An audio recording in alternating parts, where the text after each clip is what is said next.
Hello, board gamers of the world. Welcome to the Curious Box. Today is a very special day. As you know, probably you have been following the series of interviews I have been doing over the last few weeks to board game designers, and this season is coming to an end. So our series of interviews is also coming to an end. I am very, very, very thankful to all the designers I have interviewed. Emerson Matsuushi, Bruno Catala, Gilles Doré, Pedro Pereira, Pedro Gordalina, and Alan Kirkby. And today I have a new one, the last one, but a very, very cool interview with Orlando Sa, creator of Adamastor. Check it out.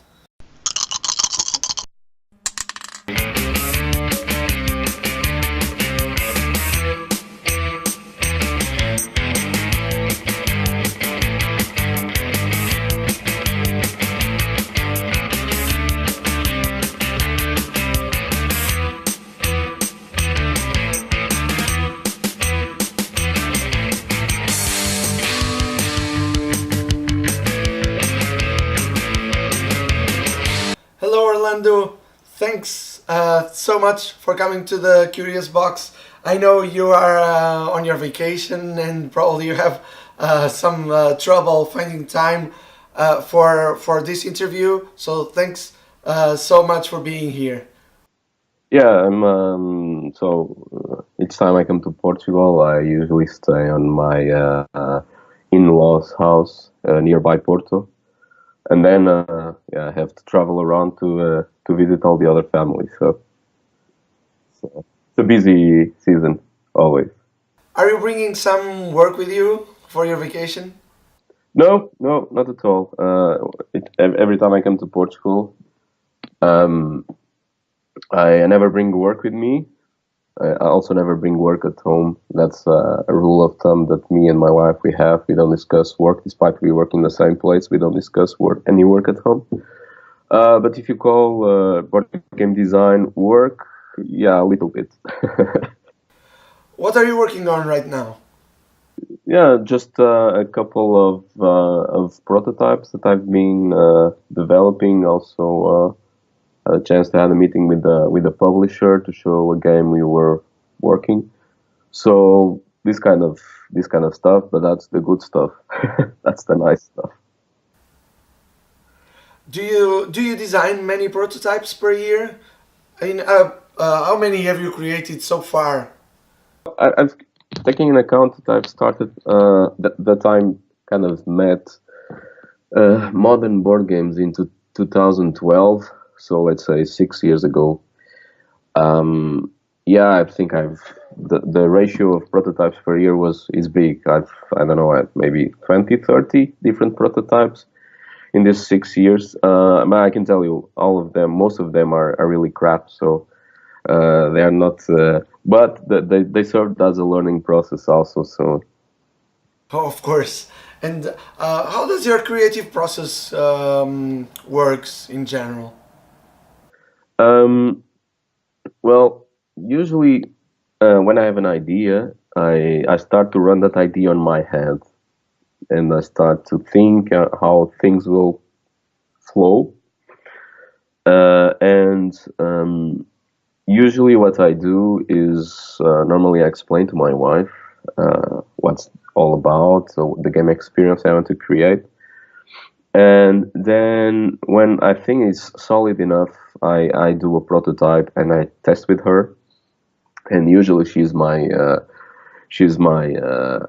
reality check every single time, which helps me a lot because in the beginning I was not doing that, so I was creating a lot of uh, like I can tell you, it's just like an anecdote. But one of the first prototypes I did was a kind of game about knights and and factions and fighting each other on medieval time. And I had never played Risk on my life. And then when I showed her my idea, she said, and I lost a lot of time developing that idea. When I showed her, she told me, but this is like Risk, but maybe a bit worse. And that was good enough for me to realize, okay, next time, maybe before I lose a lot of time doing something, I try to see if there's something like that. Well, I came to this conclusion that to create a good game, to create games, you need to play lots of games. Yeah, that's the thing. So a lot of these crappy prototypes and game ideas that I had were due to the fact that I still hadn't played enough games. Still today, I haven't played enough games. But I think when you start designing games, it's just like you have to face it like when you go to university and you want to do something, and so you have to study that. And playing games is a way of studying that. Also, for a board game designer, I think reading rule books is also very important. In my case, sometimes I don't have a lot of time to play games, but every along the year, I'm always each time I heard about a game that seems interesting, I'm reading the rule book to see what's all about. And if I have the chance, I play that game. So, due to the lack of having played games before, the first years when I was trying to design something, they were really bad because yeah, I was some in some cases I was doing stuff that was already been done and even better, and in other cases I was trying to put together things that simply can't go together, and that lack of knowledge is always a big barrier. So I think it's always important you play a lot of games before you start to design your own games. When did you come to this point when you realized you could show your game to other people? In this case, the Adamastor was the first one that you have shown it that you have shown. Um, how was there a turning point? Yeah.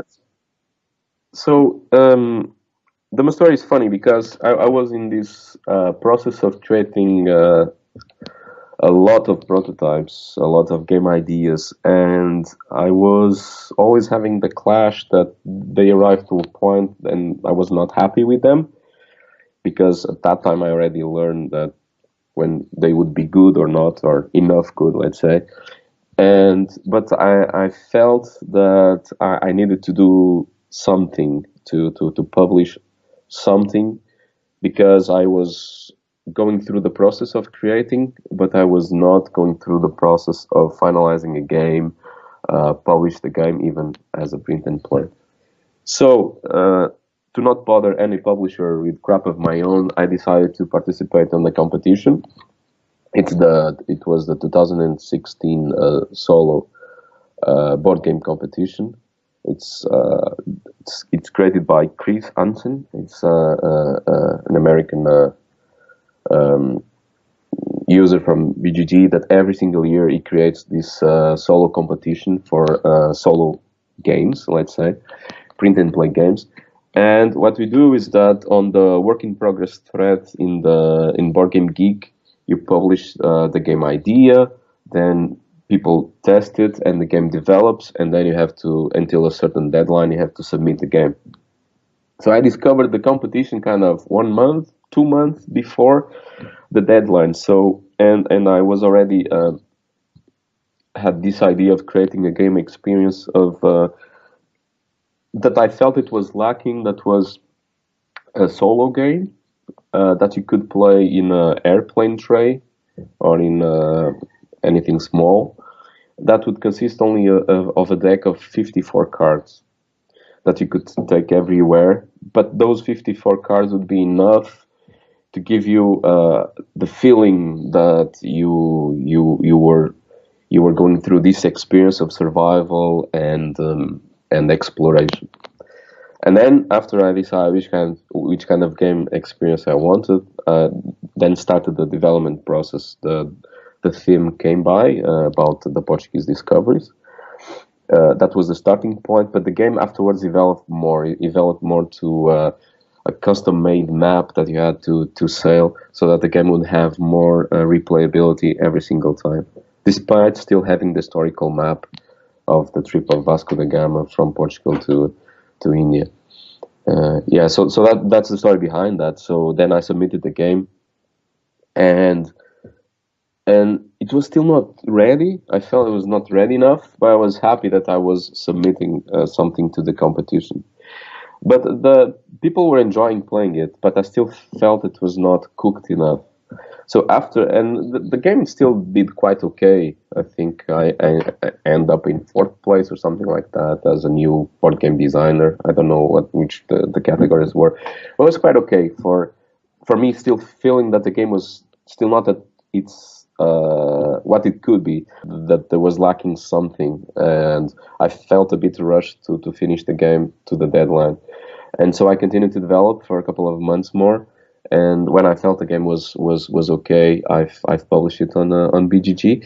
And what was funny enough about it was that a lot of the playtesters that helped me playtest the game during the competition period, they were still playing the game afterwards and giving me feedback. And that's I think that's a nice feeling when you know that people are still enjoying playing your game. And it looks like, and it really looks like the efforts has compensated. It was nominated for the BTG Awards, right? Yeah, it was nominated for the last year Golden Geek Awards on the print and play category, against very heavy hitters like My Little Scythe that ended up in an actual game, and in between very good solo games. So for me, it was a surprise. So that's always good when people feel that your game is good enough to be nominated, taking into account the other games that were there. Yeah, I felt very proud about it. Yeah, it's indeed a great experience. What changed after that? What have you learned from this whole experience? Actually, a lot, because I went through the full process of creating a game, and I started to prioritize much better what I wanted to do after that. Also, the experience of having a game play tested by people from different backgrounds.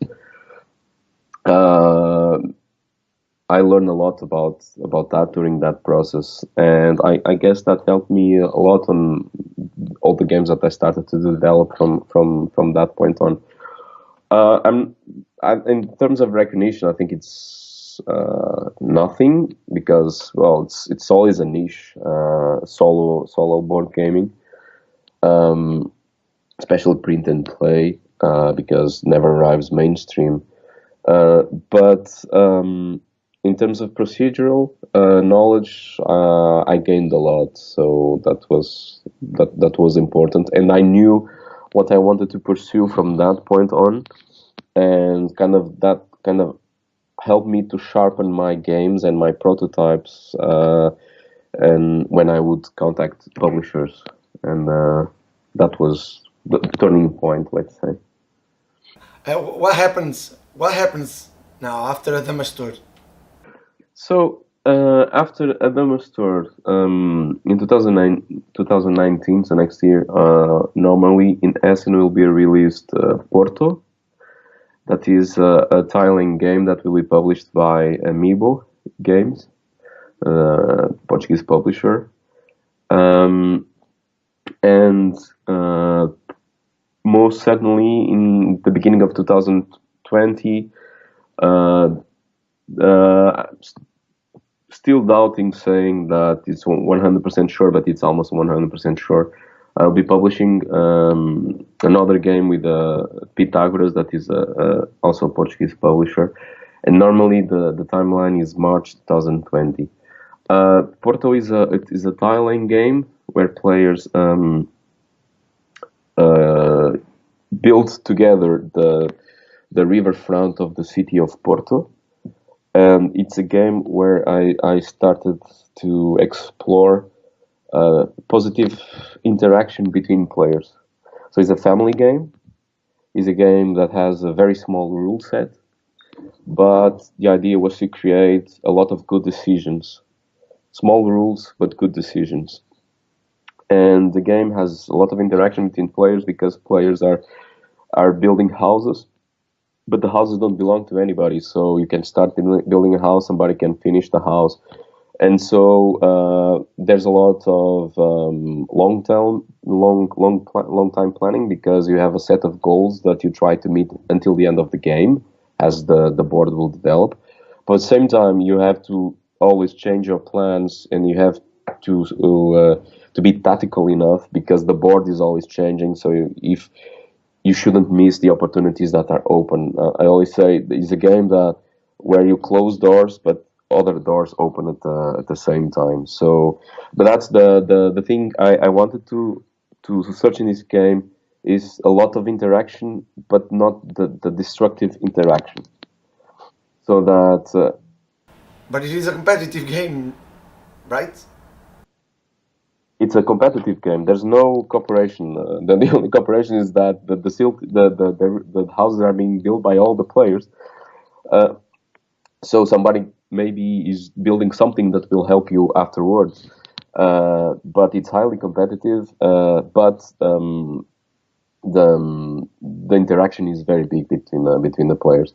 And this sort of interaction I'll also explore on the other game that I will be publishing probably with Pythagoras. That it's also people where players are uh, building a monastery, but the interaction doesn't come in building the monastery because each player is building their own monastery. The interaction comes of a grid of resources where players are manipulated in order to have the best match of resources in order to build their cards. But the board is always changing, so once again, there's this I can screw your plans without knowing it, but that can also help you doing other stuff. So I think, and both games are games that will not take longer than 45 minutes. They are family games, and with small rule sets, but with more than one or two or three interesting decisions every single time, every single turn, and fast turns also. Do you have a specific approach while when you start creating a game? I mean, is there an inspiration or a method or something? Yeah, that's the kind of the philosophical question that every board game designer is asked, right? How things start, mechanics versus the theme. Um, I didn't have an approach until I designed Adamastor. So sometimes was the theme, other times was the mechanisms. And when I did Adamastor, it started with the game experience I wanted to give to the game, and that's when I learned that's where I should start. At least it works for me that way. And when I did all the games that I'm working now, they all started with what do I want to feel when I play? What do I want the players to feel? That's why I was talking about the positive interaction between players. Like, if I'm asked to design a family game, that then a family game is to be played also with your grandmother. So you can't play it during 2 hours because probably you will have a lack of attention from the people. So you have to condense the game.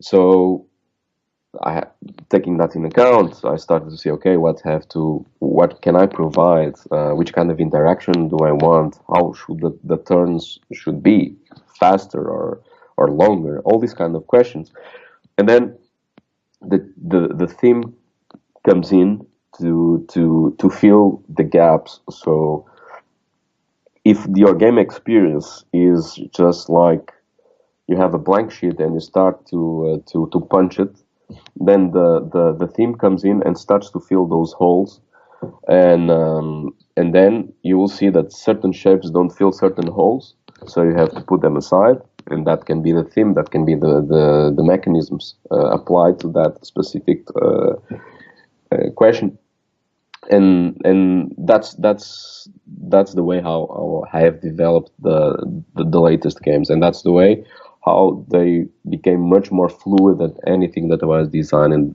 before. So yeah, if you ask me, I can tell you it's all the experience that the game creates. That's my first goal, and then yeah, can be the theme comes in or the mechanism comes in to answer to that question. Yeah. Is there a game that you know that you look at it and you play it and you think, wow, I would have really loved to have created this game. Yeah, several of them, but I would say that I think Seven Wonders is the perfect game in my understanding, in the way that um, it's still an approachable game for families, and it's a game that creates a lot of interaction between players, and it's a game that allows you to develop different strategies. And I don't know, it's a game that I always feel fresh when I play, despite still being a fairly simple game.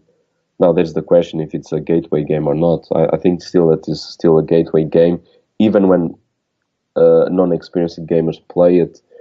Okay, maybe the first game is difficult to grasp all the mechanisms, but after the second game, it flows smoothly to everybody. So if you ask me which game would I love to have designed, I can tell you that that would be Seven Wonders. Now, if I wanted to have a sustained board game designer career, then I would say Ticket to Ride or Azul. But uh, Or Century Spice Road.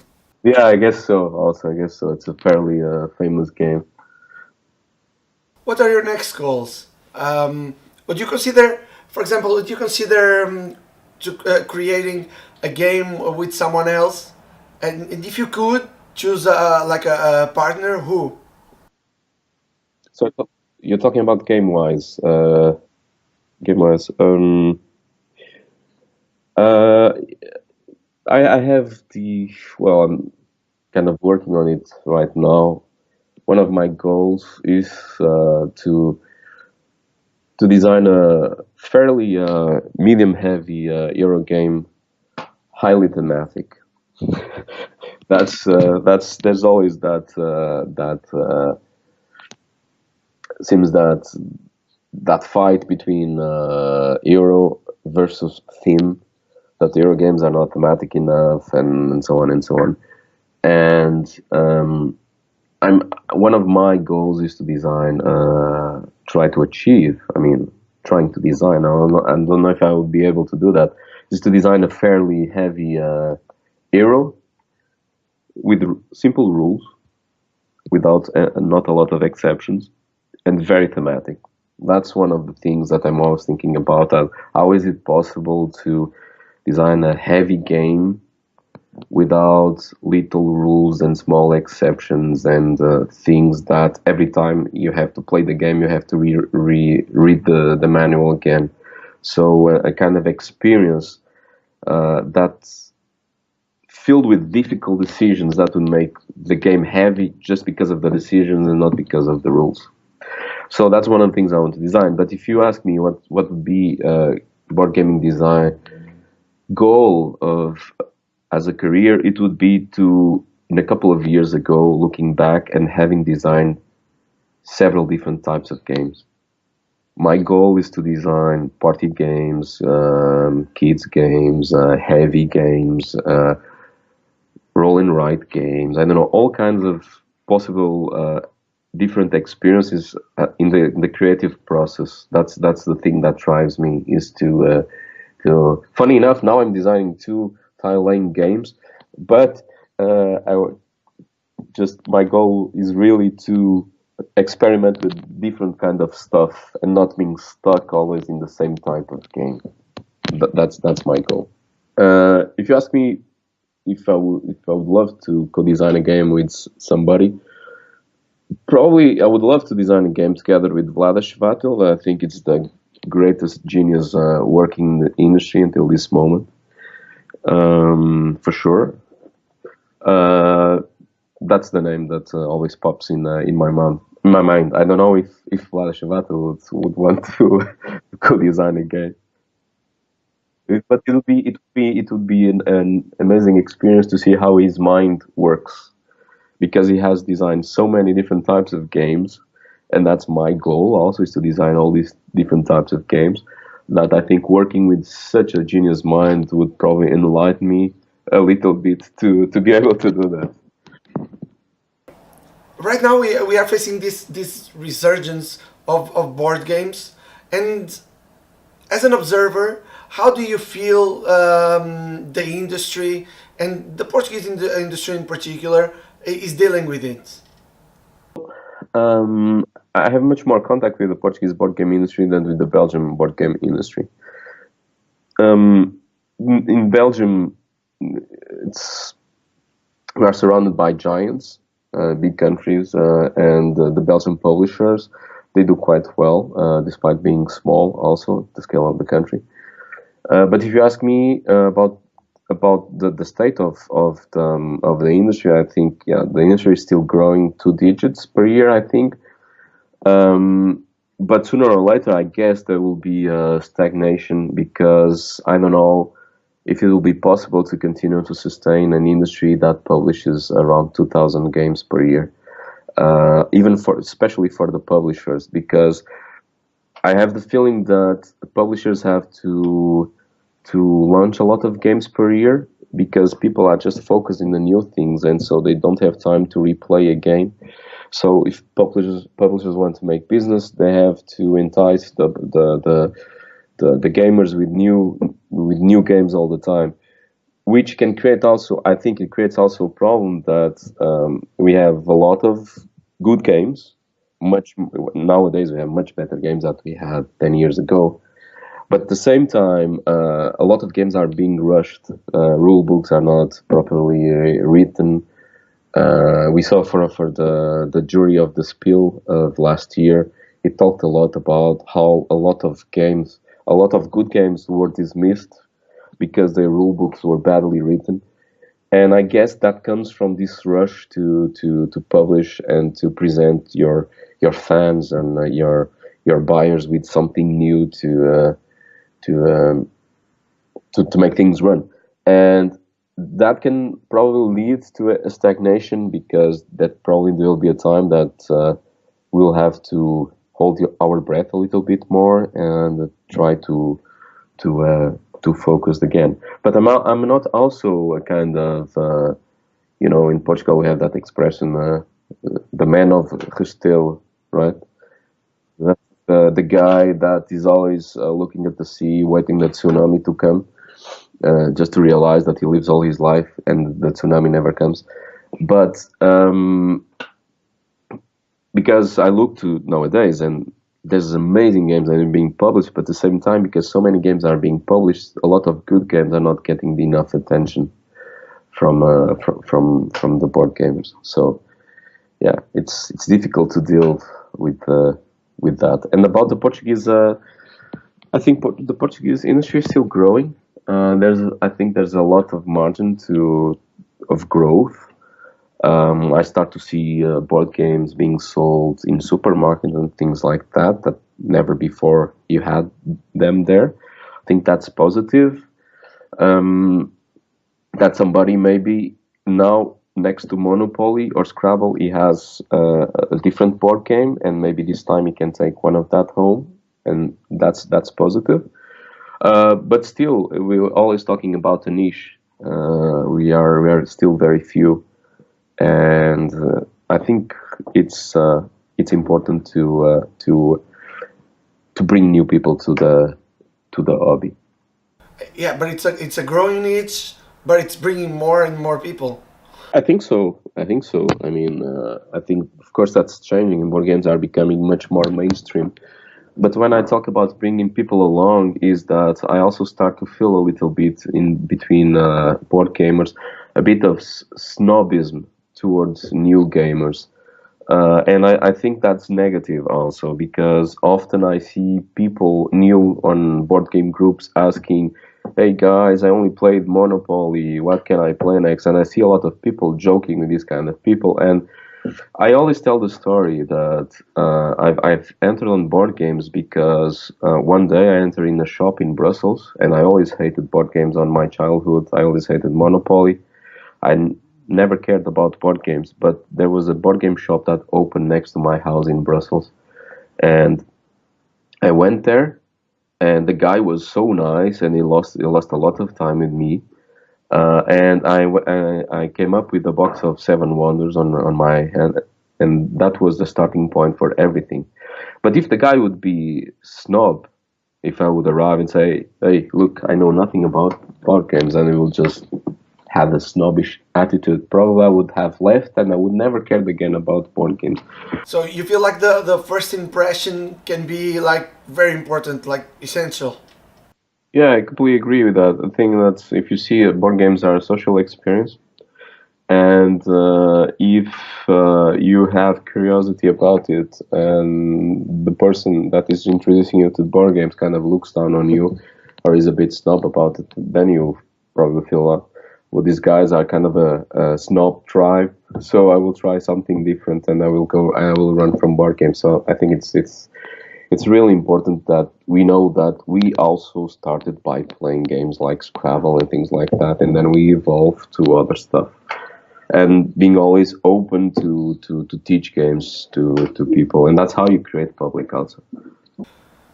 Don't you think it's time? It's now. It's the right time for board games to be brought to different places. Uh, Even to reach different a different audience or different audiences. Yeah, and that's I want to congratulate you and all everyone who's doing having this kind of initiatives of going to schools and playing with kids. I know in other parts of the country there are people that going to hospitals and things like that, to psychiatric wings to help people also that have mental problems.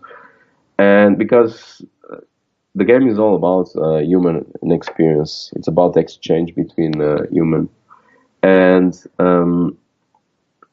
in the case of the kids, you are giving them tools to run away a little bit from the gadgets that they are surrounded everywhere. And as humans, what defines us is communication and use of language. The and with gadgets nowadays, we are losing more and more the contact between each other. Sometimes we are in the same room, uh, and we are not interacting at all. And board games can close this gap, and I think it's really important when you work like that with kids for them to see the importance of being playing with friends, with the parents, and maybe like that we can also rescue the parents also to the table. And in the end, that's also a good thing for everybody. Thank you so much, Orlando, for coming to the Curious Box, for taking some of your precious family vacation time to be here at the Curious Box. It's a wonderful pleasure having you here. No, I just want to thank you for the interview. It's always a pleasure to be interviewed in the middle of such great minds that you already interviewed during the last couple of weeks. So thank you once again for the opportunity. And this was Orlando Sa, creator of Adamastor and the upcoming Porto. So this was also the end. This is also the end of our series of Christmas interviews, holiday interviews, and it's been. I want to tell you. I want to really tell you this. It's been an amazing pleasure interviewing these faces, these minds, these bright minds behind such great games. It's an experience I really want to repeat, and for sure over 2019 I will be interviewing more and more people here at the Curious Box. But this experience in general was personally it was very grateful, and I want to really thanks Thank to the people who made it possible. And I want to thank you, all of you, for watching these interviews and for sharing your comments with me and for sharing your opinions and for also bringing some questions to me so I could ask our guests. Thanks so much. It's been a very, very good pleasure. 2019 is here. So, my friends, stay with the Curious Box, subscribe the channel, it will help a lot this project to keep growing and growing and growing. It's easy, you just need to click the subscribe button and you will be receiving every Monday and every Friday and some other days videos from the Curious Box. If you like this series of interviews, check the other interviews. The link is down below. And share your thoughts, share your comments, whatever you want to say. Just feel free. The box is mine, but it's also yours. And it's a space for all of us to discuss board games and this wonderful world of board gaming and card gaming and so on and so on. So it's a space for everyone. Share your feedback. Let's make the Curious Box even better for this new year. Thanks for following these interviews.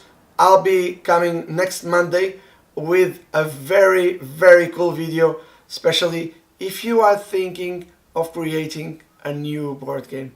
Check it out. I'll be seeing you at a table next to you.